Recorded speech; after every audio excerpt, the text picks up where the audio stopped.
Good morning, everyone, and welcome to MUARC Insights first webinar for 2022. I'm Sian Koppel from MUARC, and I'll be chairing the webinar today. Before I introduce the webinar and our presenters, I'd first like to acknowledge the traditional custodians of the land on which we are all meeting this morning and pay my respects to their elders past, present, and emerging. Today's webinar will describe the evaluation of the roadside drug testing expansion and roadside alcohol testing enforcement programs here in the state of Victoria. Our presenters are Associate Professor Stuart Newstead and Professor Max Cameron. Stuart is the Acting Director of MUARC and leads the Centre's Injury Analysis and Data team and has expertise in the areas of safety program evaluation, vehicle safety evaluation monitoring, and policy setting, as well as police enforcement programs. And Max has worked in the road safety field in Australia since 1965, with extensive experience in road safety research and its management, and in road safety policy formulation and strategic planning. Today's presentation will go for approximately 45 minutes, after which we will have time for questions. Speaking of questions, please post your questions in the Q&A box down the bottom of your Zoom screen, and I'll share these questions with Stuart and Max at the end of their presentation. And now over to Stuart and Max. Thanks, Sian, for that introduction, and thanks very much everyone for joining us today for this session.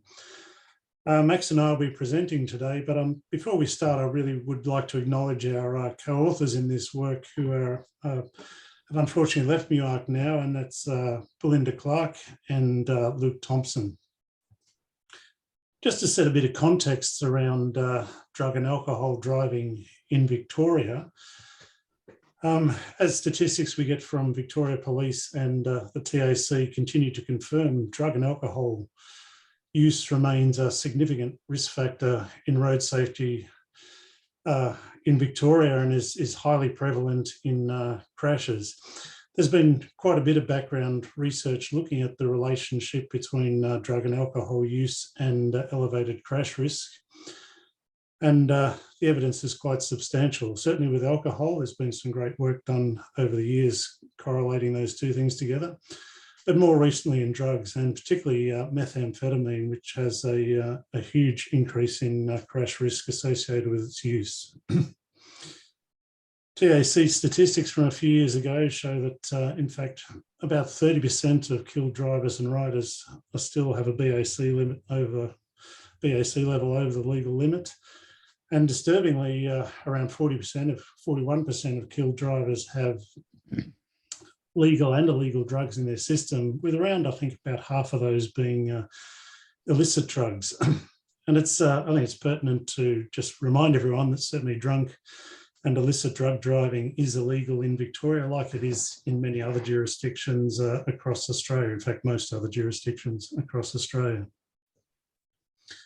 To try and address the risks associated with drug and alcohol use and driving, the principal road safety tool we have in place is, in fact, police enforcement.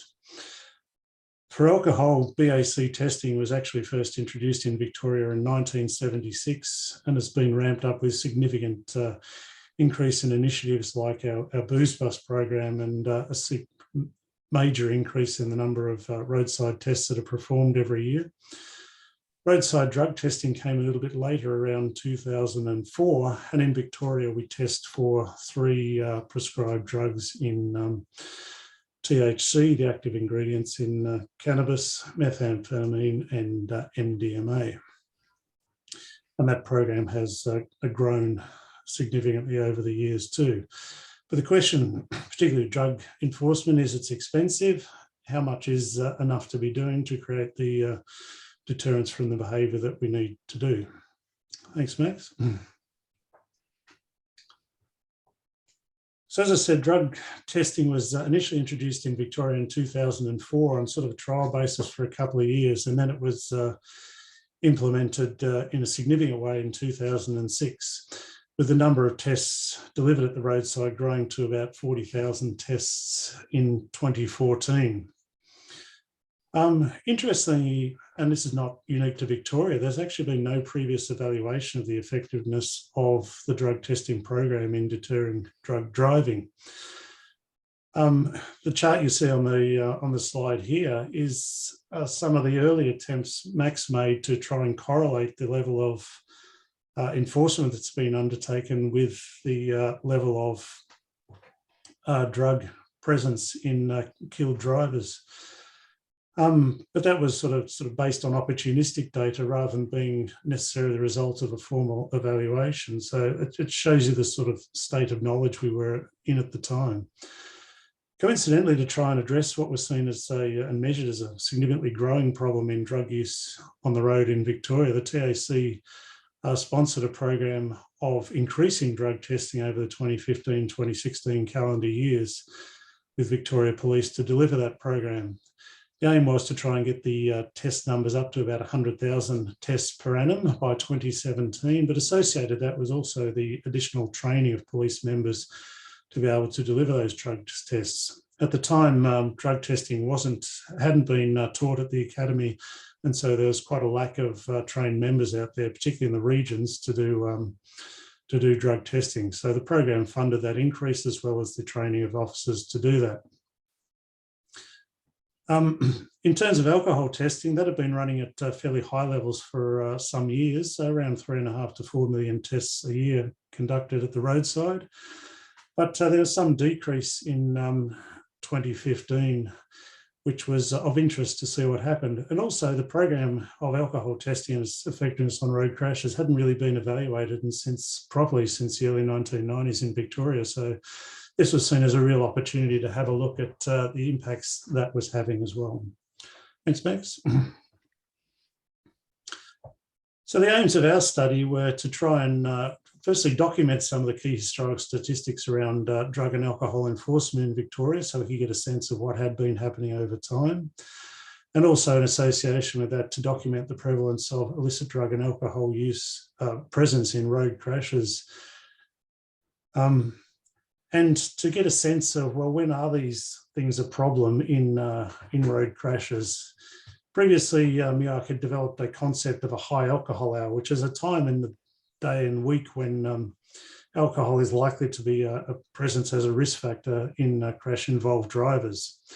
And that's been helpful in actually targeting programs and being used as a proxy for alcohol use in research. So we wanted to say, well, are the times which alcohol is prevalent in road crashes similar to as it has been in the past, or has that changed greatly? And what do correspondingly drugs look like in the times that they're used and prevalent in crash-involved drivers as well? Third phase was to undertake an outcome evaluation of the impact of the changes of roadside drug and alcohol enforcement on observed road trauma, and specifically the more severe end of road trauma that is typically the focus of our road safety strategies in death and serious injury.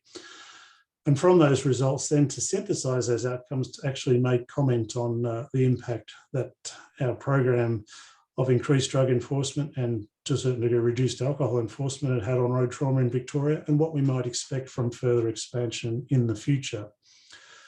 So that's the context of our study. Thanks, Max.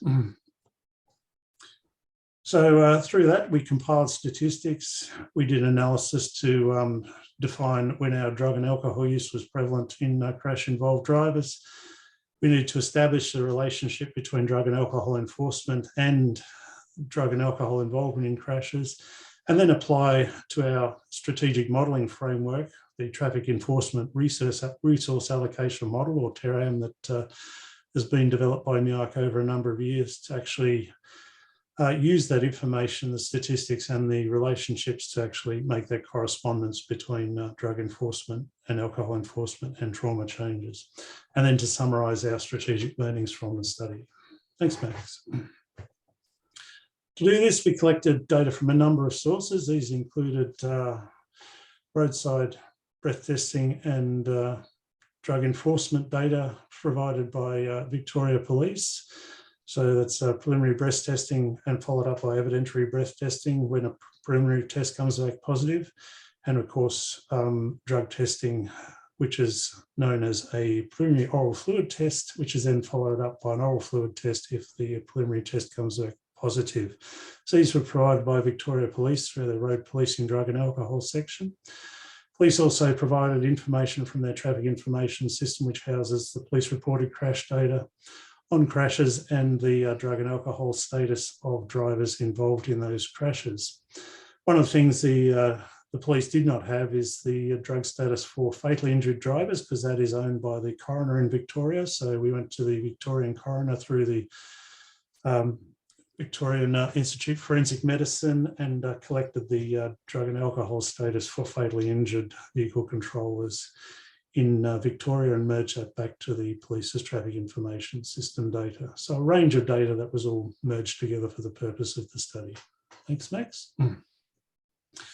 And just so you're familiar with the terms we use in this study, drug testing, we have preliminary oral fluid testing, which is the initial test at the roadsides, followed up by an oral fluid test, which is the secondary or evidentiary test that goes off to the lab.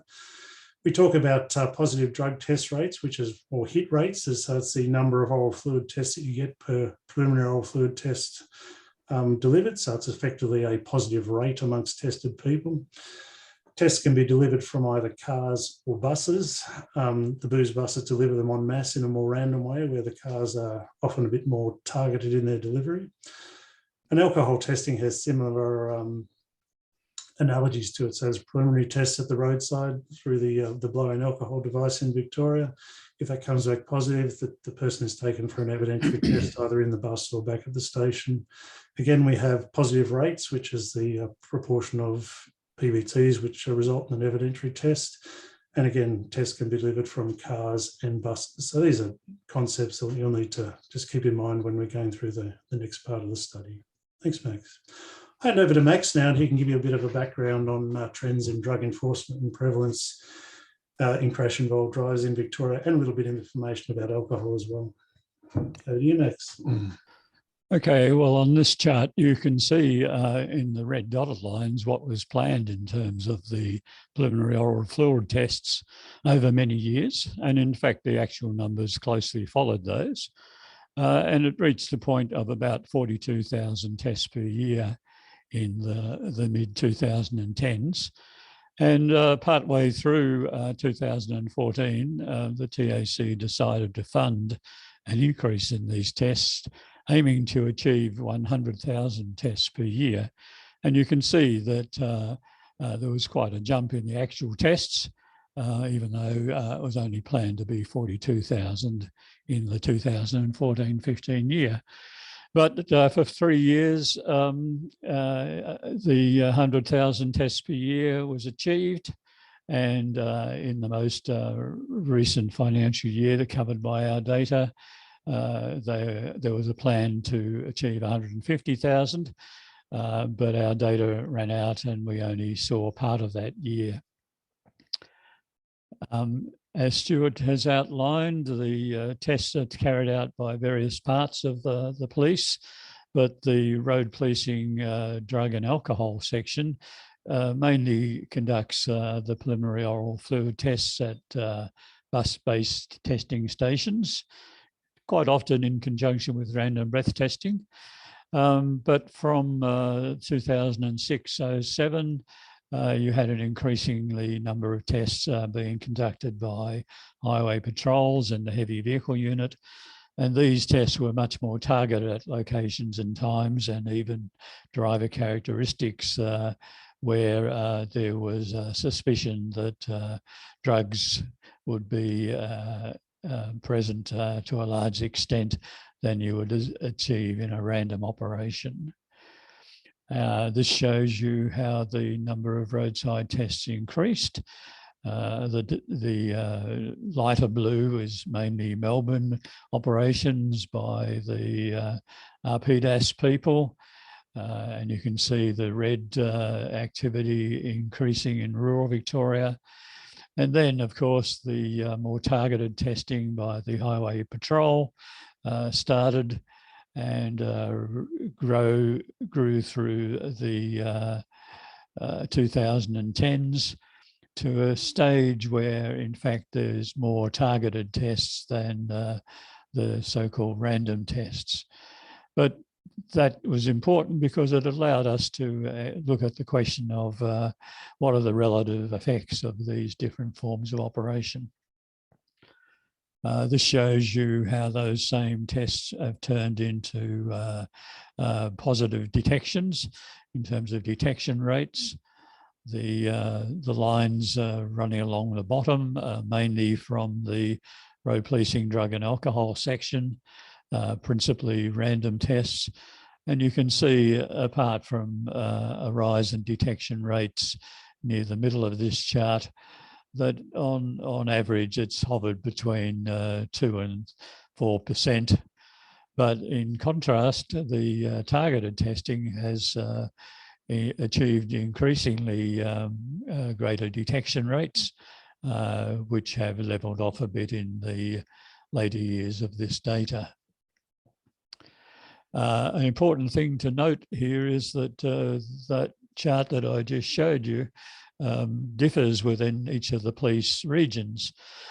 So the number of preliminary oral fluid tests per year varies quite substantially by police region, and so does the detection rates, the hit rate that Stuart defined earlier.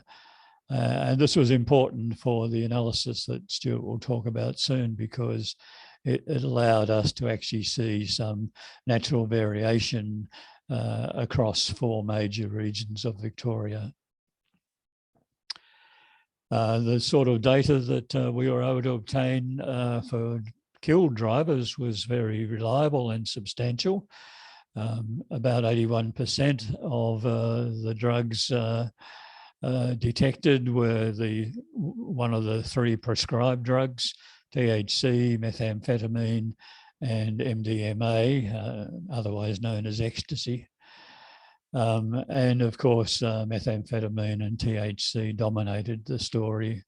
MDMA seems to have become of lesser relevance in recent years. But you can see that while the percentage of killed drivers with THC has been maintained in the sort of 12% to 18% range, there's no doubt that the presence of methamphetamine has increased fairly consistently over the years that we've analysed. When it comes to seriously injured drivers, we didn't have quite the same neat records as you obtain about killed drivers from coroner's records, but we did have good information about the drug test results from drivers who were tested in hospital. We needed to match that with the official police crash reports. That was a fairly difficult exercise because of the absence of certain linking variables, but we achieved it. And in the end, we found nearly 29,000 drivers who were admitted to hospital during the analysis period, which was 2010 to 2016. Now, you might expect, because of legislation that requires drivers admitted to hospital to provide a drug test, but in practice, that doesn't seem to have happened. And in fact, only about 1/3 of the seriously injured drivers were tested for drugs during the period we analysed. And the chart on the left shows the rate of drug presence amongst all seriously injured drivers. And on the right, it's the rate amongst those drivers who were tested. Now, you can see that the scale of these things is entirely different, mainly because 2/3 of the seriously injured drivers weren't tested at all. But fortunately, the time series trend is much the same over the period, and we've been able to conduct analysis on the basis of the proportion of all seriously injured drivers who were tested for the 2 sorts of drugs.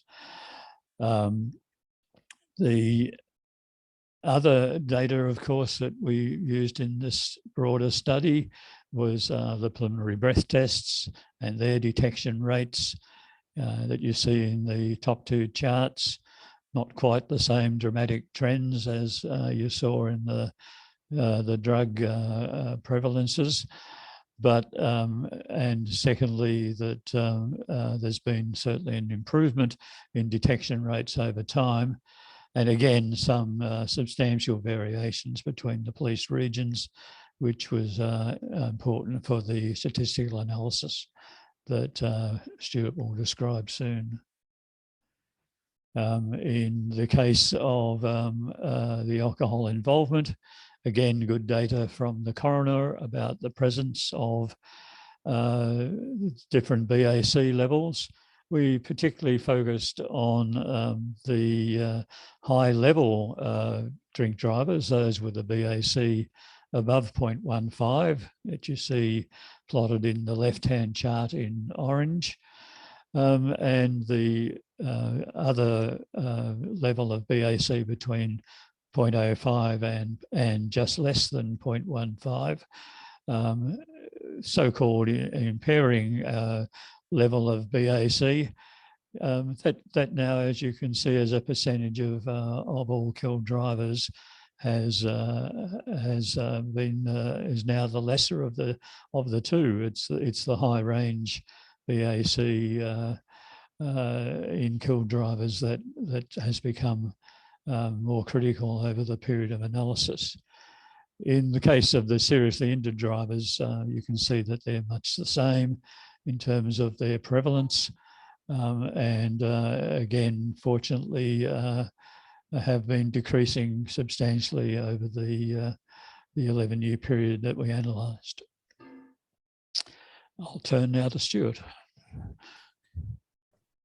Thanks, Max. So as you've seen there, the general trends in both enforcement and drug and alcohol involvement in crashes has been put together. The next question was how to relate those two things together in terms of to work out the association between how we enforce and the level of enforcement and the impact that has on drug and alcohol involvement in crashes, because that's a key relationship that needs to be established in the evaluation to see how those things link together, and hence how changing the level of each of those might ultimately improve road safety. Thanks, Max. First thing we did here, sorry, I'm getting ahead of myself here. The first thing was actually to ascertain when drug and alcohol prevalence was at its height in terms of times a day and days a week. And that's important because it tells you when enforcement can be best targeted to the problem. And this is something else that MUARC had done years ago in the early 1990s to try and guide enforcement practices. And it essentially looks at the different times a day and days a week to say, well, when is if we look at crashes, what is the probability that crash involves either alcohol presence or to add to that drug use? And we considered methamphetamine and THC as separate drugs. Of course, MDMA is tested for, as Max said, but it's so little prevalence in crashes that it wasn't sufficient data to actually look at it in any meaningful way. So to do this, we looked at each individual controller, looked at their alcohol or drug status as a yes, no. We fitted a logistic regression to the data as a function of time a day and day a week, which gives you these sort of predicted curves that you see on the chart down the bottom. And then to make the presentation a little bit simpler, we dichotomize that into where there's a high chance of alcohol or drug involvement versus a low chance. And based on maximising the sensitivity and specificity of the cutoff point to separate those two events, as you can see illustrated in that chart. So next, Max, next one.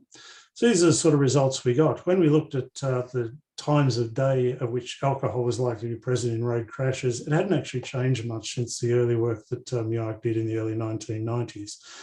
Alcohol involvement in crashes is essentially still confined to those times of the week which are probably considered more recreational. So from about 6 or 7 p.m. on weekdays through to about 6 a.m. the following day, but on weekends those times creep out as people have stayed out later or start partying earlier. So essentially alcohol is still a relatively a nighttime crash problem issue. Thanks, Max. When you looked at THC, though, the pattern was a little less clear. And in fact, it sort of has some elements of timing similar to alcohol in that it's fairly consistent in presence in nighttime crashes, and particularly in the weekends, but it also started to sneak in as an issue in afternoon-based crashes as well. So it shows that if you're looking to enforce THC as an issue, then perhaps starting earlier in the afternoon, perhaps even late morning, to enforce or to detect those people is more relevant. Next one, thanks, Max. In contrast, methamphetamine had no really consistent patterns about it. It seems to be a little more prevalent in the nighttime hours, but essentially it's something that can have a role in crashes almost 24/7. So in terms of enforcement and detection, and we'll get to the importance of detection a little later on, being able to enforce across the day for methamphetamine is more important compared to alcohol, which seems to be something that's more important to be enforcing for at night if you're aiming to target those crashes where the issue is a problem. So interesting contrast in usage patterns and usage patterns involved with driving to guide future enforcement. Thanks, Max. So as I was saying before, the next step was then to actually establish a relationship between drug and alcohol enforcement and the involvement in crashes to be able to ascertain whether there is a relationship, how strong that relationship, and particularly where those relationships come from in terms of mode of operation and severity of crash. Thanks, Max. There's a number of important considerations in designing such a study. Firstly, we don't actually know what the underlying level of drug and alcohol exposure in drivers and the community more generally is. And in designing such a study, we also need to be accounting for other factors influencing road trauma levels.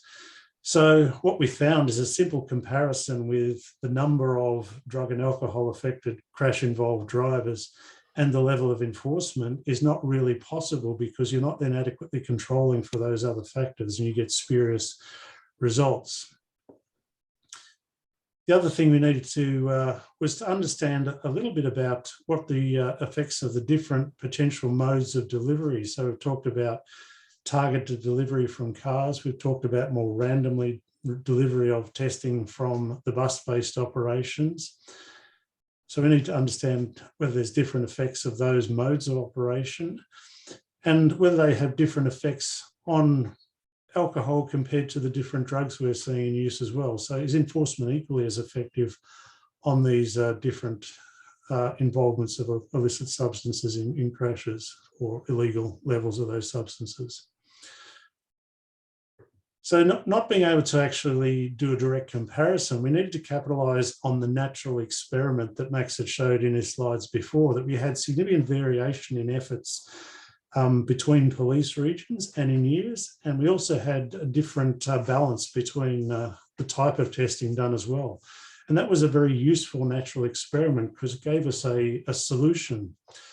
So in order to accommodate some of these considerations, what we did is actually look at the analysis as a compartmentalized thing. So we looked at the relationship specifically between each year and each police region and the level of enforcement, and contrasted those as essentially what is a cross-sectional study or a multi-cross-sectional study, but to be able to overcome the problem of not knowing what the underlying rate of drug use was to start with.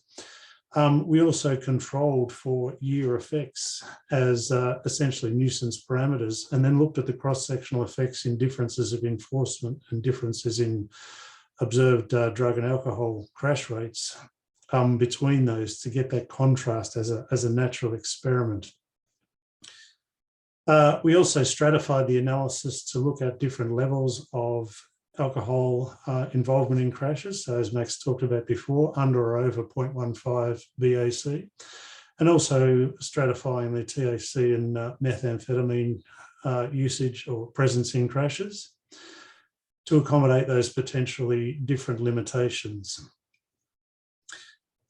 And we did that as a function of different deliveries. So as you can see here, the general model that we used was to look at the probability of alcohol or drug involvement in a crash against the predictor of, well, for drugs, it was the number of preliminary oral fluid tests delivered per year per region. So this is all done on a region and year stratification to control for those nuisance year effects. And an independent predictor is the rate of detection. So it's essentially how well targeted the testing is to the problem. So this is essentially our, if you want to call about it, our general deterrence component. So doing lots of testing to try and deter people. And this is our, if you like, a specific deterrence type measure, how well we're targeting and finding the problem to be able to deal with that by catching the people. And we put together this model. So the data in all the regions and years was analysed as a big block, but controlling for the year effects to get rid of the nuisance parameters and looking at these general and specific deterrence effects. I realise this is a very complicated concept, and I would encourage people to go to our study report and potentially the published paper to try and understand this a bit better, because there's a lot more detail than we have time to go in today to describe that. And of course, we put separate models together for killed drivers and seriously injured drivers in order to see whether enforcement has differential effects by severity of injury too. And a similar model, as we can see here, was used for alcohol. So we have our sort of general deterrence number of tests measure, and we have our specific deterrence detection rate measure in that model as well. But the structure of the model was essentially the same. Thanks, Max. And what we got out of it was essentially parameters from this model which relate the level of concordance or correlation between our level of our parameters. So this here is our parameter associating our general deterrence or our number of POFs delivered to our crash outcomes. And we're able then to assess the statistical significance of that relationship as well as the strength of that relationship. And what you can do is interpret that. So it shows that for every 1,000 increase in POFs per region that you delivered, we measured that approximately 4.18% reduction in the probability of drug involvement, and this is for THC, involvement in crashes. And in fact, the effect was stronger for fatally injured vehicle controllers compared to seriously injured vehicle controllers. For THC here, you could see that there's some indication that there might be a relationship between the specific deterrence component and the outcome, but it wasn't statistically robust. So, for example, here, THC, it seems to be the number of tests or the general deterrence fraction, which is the principal driver of reducing the likelihood of THC involvement in killed and serious injury crashes. So it's these relationships we built up for each of these analyses to draw an overall picture. Thanks, Max. And you can actually plot these relationships. And like many enforcement relationships, you can see the effects start off quite strong and then sort of tend to diminish as enforcement increases. So you get fairly big effects initially in your program. And as you introduce more and more tests, the impact of the program tends to tail off. And at some point, you'll reach a point of diminishing return for that program. But they are typically the sort of relationships you get. So we also fitted relationships for methamphetamine and saw quite different associations. So here the principal associations were between not the general deterrence, so the number of tests delivered, it was actually the testing rate which came out as the principal determinant of reducing the likelihood of methamphetamine involvement in crashes. And you can see here as an interpretation of our parameter for each percentage increase in detection rate. So if we got our detection fraction up from 2% to 3%, we get about a 21% reduction in the likelihood of methamphetamine involvement in a fatally injured crash-involved vehicle controller. Very strong for fatal, less strong but still significant for seriously injured drivers. Thanks, Max. And again, we can plot that relationship and get a very strong association between our hit rate and our odds of methamphetamine involvement in a fatally injured driver. So these are the sort of relationships that we've been able to build between enforcement and the odds of involvement of the drug in a crash. Thanks, Max. Because what we did was, this little table here actually summarises all the relationships we found, and it's quite interesting because you get quite a different contrast in what is important in terms of enforcement between the different drugs and the different modes of delivery. So on the top, we have our drugs, and we have our contrast between methamphetamine and THC, and our serious injured drivers and our fatal drivers. So as you can see, for methamphetamine, the principal action here is actually not how many tests you deliver, but how well you target them.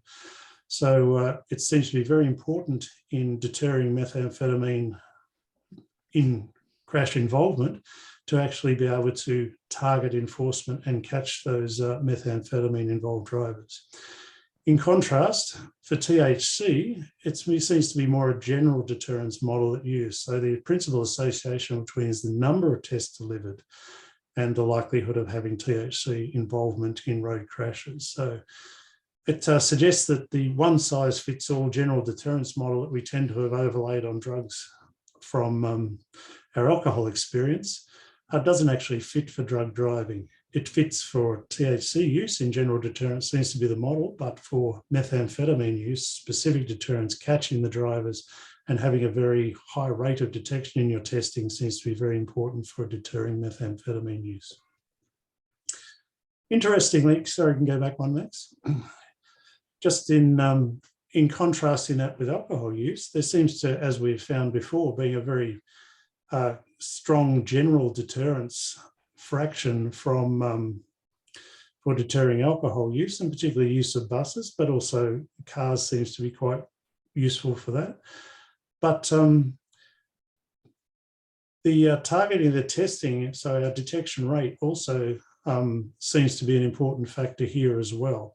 So for alcohol deterrence, it seems to be, yes, do lots of tests, the general deterrence model there, but you can actually increase your effectiveness if you can not only do lots of tests, but also potentially target them somewhat. And buses seem to be a good way to target those.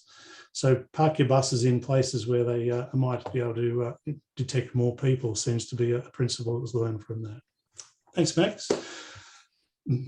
So I'll hand over to Max now. He can tell you, having established these relationships, what did we do with them to actually talk about the both the effectiveness of the increase in drug enforcement, as well as what that might mean for potential future enforcement models as well. So thanks, Max.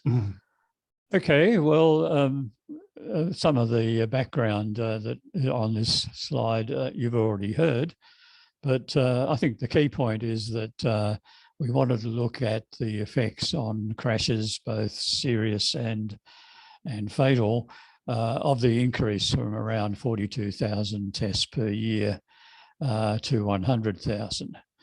And basically the method we used was this TERAM model that we developed some years ago now, basically looking at relationships between the different levels of enforcement in the speeding and drink and drug driving and unlicensed driving area, how much of those forms of enforcement leads to what effects on crashes, and secondly, to compare the investment in those crash reductions with the costs, and this is helpful for the police in making strategic decisions. Now, when we first did this, our knowledge of the relationships in the drug driving area were fairly primitive, and that's why I've come out of PowerPoint. Sorry.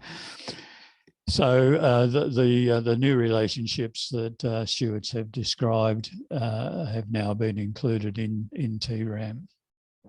And just to remind you, the relationships that Stuart showed you, for example, this one, the statistically significant relationships between the number of preliminary oral fluid tests, suggesting that about 4% reduction per 1,000 of those tests per police region would lead to those sort of reductions in killed and seriously injured drivers.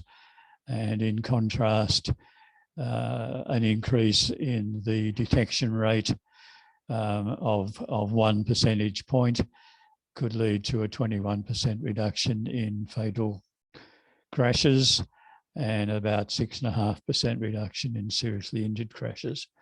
So those are the relationships that have now been built into TERAM. And this shows you what actually occurred between the base period when there was about 42,000 tests per year. If you look at the bottom of the second column, you can see that that total number of random and targeted tests, but you can see that it varied substantially across whether it was in rural parts of Victoria or the Melbourne metropolitan area. The investment of additional funds to increase the tests to 100,000 tests per year, as you can see in the fifth column, was achieved by quite different percentage increases in the number of tests, depending on whether the tests were being conducted in rural Victoria or in the Melbourne metropolitan area. You can also see that the offence detection rate, because of those changed patterns of emphasis on targeted tests compared with random tests, the detection rate rose from about 6.5% to 9.5%. So there's sort of a 3 percentage point increase in the detection rate, in addition to the 58,000 increase in number of roadside tests. And they're the key parameters that drive the crash savings. So we've made use of the relationships in those charts that I re-showed you from Stuart's presentation to estimate that the reduction in THC involvement would represent a saving of about 3.8 fatal crashes per year in rural Victoria and 6.9 serious injury crashes. When you add those up across the effects on crash reductions due to the reduction in methamphetamine involvement and rural and metro area, you can see a total of 33.3 fatal crashes per year and 79.6 serious injury crashes. Now, I should emphasise that those serious injury crash savings are very conservative because, as you recall, we've had to base the analysis on only about 1/3 of the seriously injured drivers admitted to hospital because of the missing data. Now, we've valued those crash savings in terms of the human capital cost estimates. And you can see that per year that would result in about $142 million saving per year.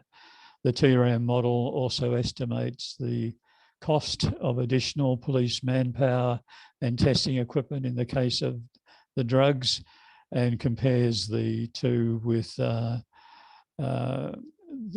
compares the benefits and the costs, and you can see a benefit cost ratio of 9.4. Another attribute of the TERAM modelling is to calculate the marginal benefit cost ratio. In other words, what benefit cost ratio you would get for the next 1% increase in testing rates. And clearly that indicates that the increase from 42,000 to 100,000 has been beneficial, but you could go further. And we've used the TERAM model in the same context to look at the question of going from the base period between 2015 and 18, how big an increase in both the random and targeted tests could you do before the marginal benefit cost ratio falls below 1? And it turns out that it's about a 400% increase in targeted tests, about 180% increase in random tests, a total of 390,000 tests per year. And that would produce an overall benefit cost ratio of this additional increase in tests of about 2.76. But more importantly, an estimated saving of a further 46 fatal crashes and a conservative 134.5 serious injury crashes.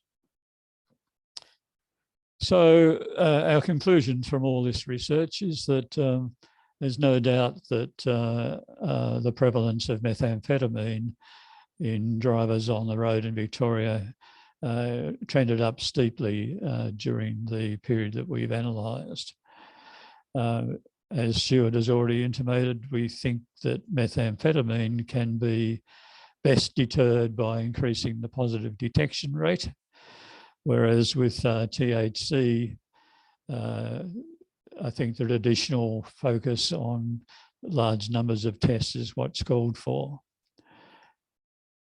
And while there have been, I think, estimated benefits in terms of fatal crashes going from 42,000 to 100,000 tests per year, Victoria could go further.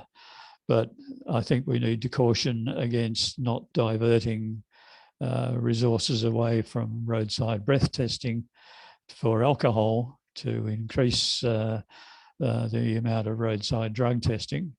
In fact, the benefits from random breath testing for alcohol have been clearly proven, and we should try and maintain that as much as possible. In summary too, I think it's worth just examining the policy implications of this research. It's clear that as far as THC is concerned, the number of roadside preliminary breath tests is very important. And as Stuart has said, it would seem that general deterrence is the deterrent model that's most relevant in the case of THC. And the afternoon and nighttime hours, I think, should still be our focus. But I think probably the key issue is to do as much of the roadside drug tests as possible. Whereas in contrast with methamphetamine, it would seem that the number of tests is not as relevant as the detection rate. And a general deterrence model is not really the appropriate conceptual approach in the case of methamphetamine. It's a drug of dependence. People aren't easily persuaded through rational processes to not combine methamphetamine with driving. And there seems to be, I'm going to say, no substitute for actually apprehending and treating methamphetamine type drug drivers. And I think there's more to just fines and license loss in the case of methamphetamine. There's a need for rehabilitation programs as well. And as Stuart has shown from the time of day effects of the presence of methamphetamine, it's a 24/7 problem. It's something that you need to be operating enforcement to detect and apprehend the presence of methamphetamine drug drivers at all times of the day and days of the week. In the case of alcohol, the story is not too much different from what we've observed for many years with random breath testing and other forms of alcohol enforcement. It is no doubt that the more you do, the better, but probably there should be now some focus on increasing the testing hit rates, especially for the high BAC drink drivers. To be at 0.1 and 5 and above, you probably are alcohol dependent, and it means that it's a bit like a methamphetamine drug driver, that it's not good enough to rely on an appeal to the social process of trying to raise their perceived risk of being caught. Specific deterrence is called for as well. But there are clearly defined high alcohol times of the week, and the focus could well be on those times of the week for detection. I think the only thing to be said now is that all of this research has been fully documented, including much more detail about the TERAM model in the references that you see on the screen. Thank you. Wonderful. Thank you, Max and Stuart. We do have some questions flowing in, so I'll read through these. The first is from Alvira. So thank you for the presentation. It's concerning to see that serious injury crashes were at a similar rate for both low and high range BAC. Is there a case for lowering the legal BAC? Good question. You want to take that one, Max? Yes, well, we at MUARC nearly a decade ago were asked by Austroads to look at the question of a lower BAC limit. It's very difficult to do, but you can examine past history of reductions in BAC limits from principally 0.08 to 0.05 in some Australian states and in other parts of the world. And it's clear that when you reduce the BAC limit, it's not about the people between the old and the new limit. In fact, they're usually a handful of crash participants. It seems that the whole distribution shifts down for reasons that we don't fully understand. So the high level BAC drivers of the order of 0.1 and 0.15 and even higher, they all decrease, even though they were formerly illegal with the previous BAC limit and would be even more illegal with a new BAC limit.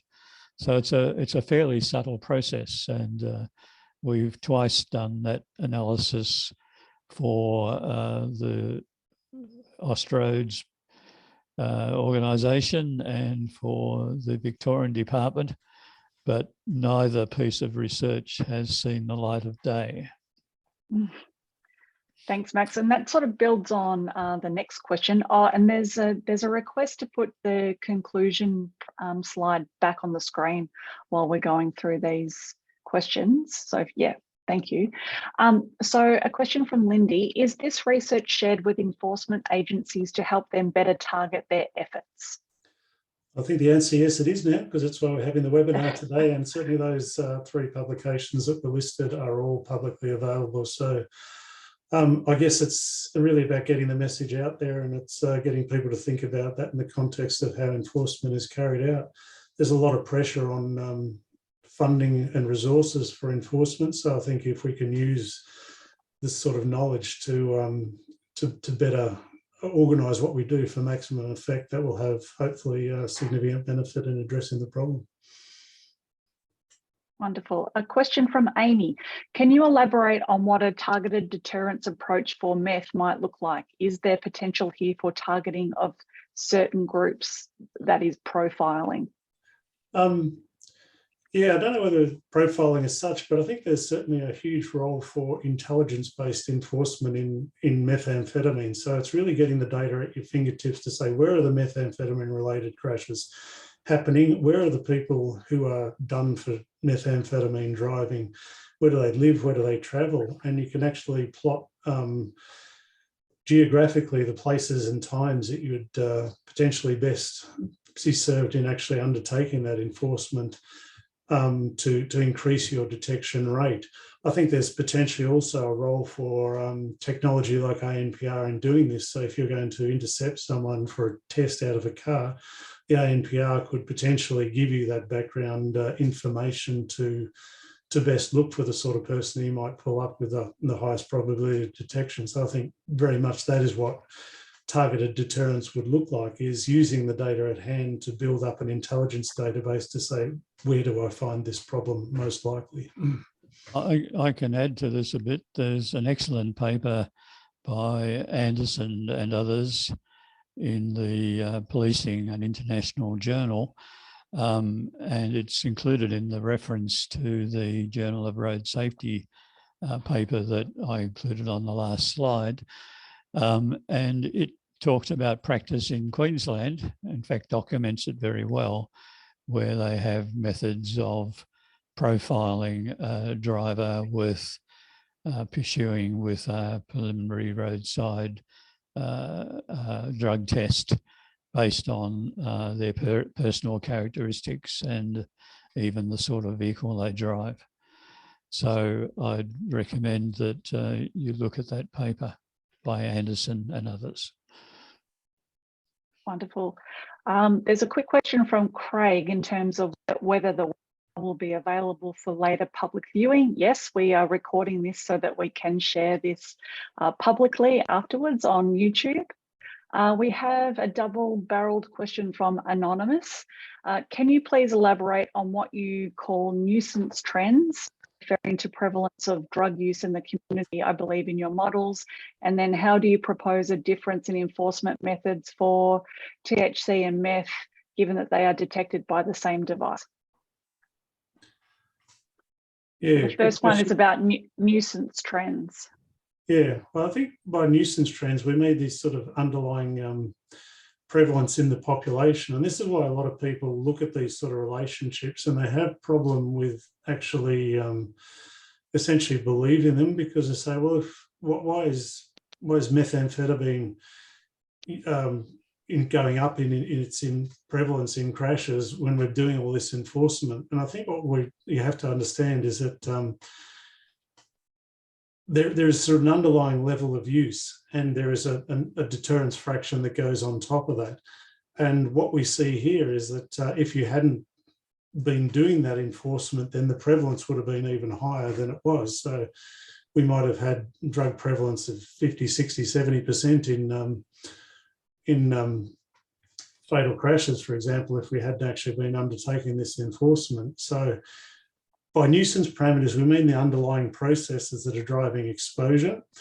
And also the other things are the other sort of road safety programs that are helping to combat general risk of severe outcome anyway. And those things like vehicle safety, there are things like improved roads. So you actually have to accommodate for those external factors when you're actually looking at a specific effect of a countermeasure by itself. And that's why the design in which you implement to measure these effects is actually quite important, to try and control for those things implicitly. So it's a complicated notion, but when you do a lot of evaluation science, you understand that it's a multivariable system, and you have to try to isolate the one thing that you're looking at in the evaluation study. So hopefully that's given you some concept of what we're trying to do. Perfect.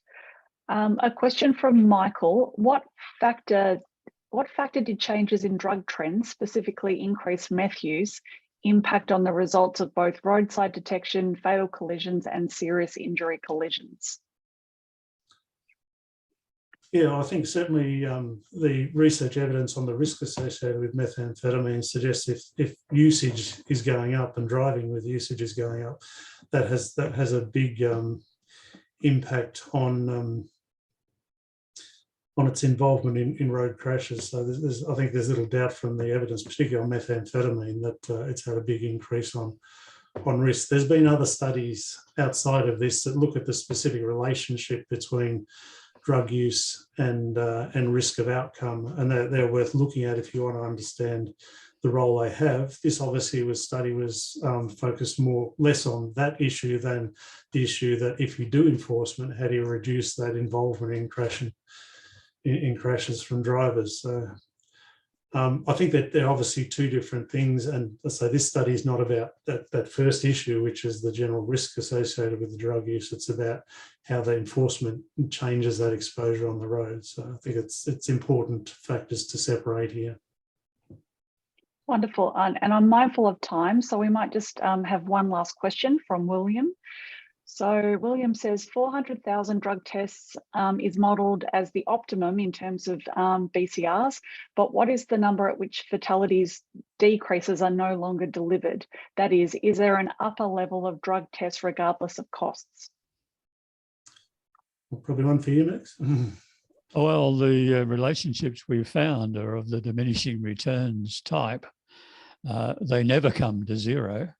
It's just that you reach a point where the benefit in terms of crash reductions and the valuation of those benefits in dollar terms are no longer worth the cost. Now you're getting into a philosophical deep territory, but if you are prepared to put a value on the savings in fatal crashes, then there is a point where you should stop.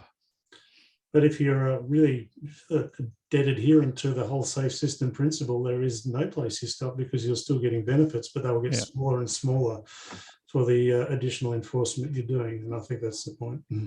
In the Journal of Road Safety paper, there's an additional analysis that looks at the question of how far could you go if you valued the crash savings in terms of the willingness to pay method, which puts a value of about 9 million on a fatal crash, compared with 3 million in the case of the analysis I presented to you here. And that suggests that you could go to 550,000 preliminary oral fluid tests per year. But you're getting into the philosophy of whether it's appropriate to think in those cold, hard clinical terms. But regrettably, people in finance departments who provide funds to police talk in those terms. And you need to recognise that's how they make their decisions. Well, so I think that brings us to the end of our webinar. I'd really like to thank our two presenters, Stuart and Max, who spoke so eloquently about this topic. And I'd like to thank all of you for taking the time to attend our webinar. We're looking forward to hosting more MUARC Insight webinars throughout the year, and we're really keen to hear from you if you have any topics or research that you would like us to present or to hear about. So thank you, everyone, and have a great day.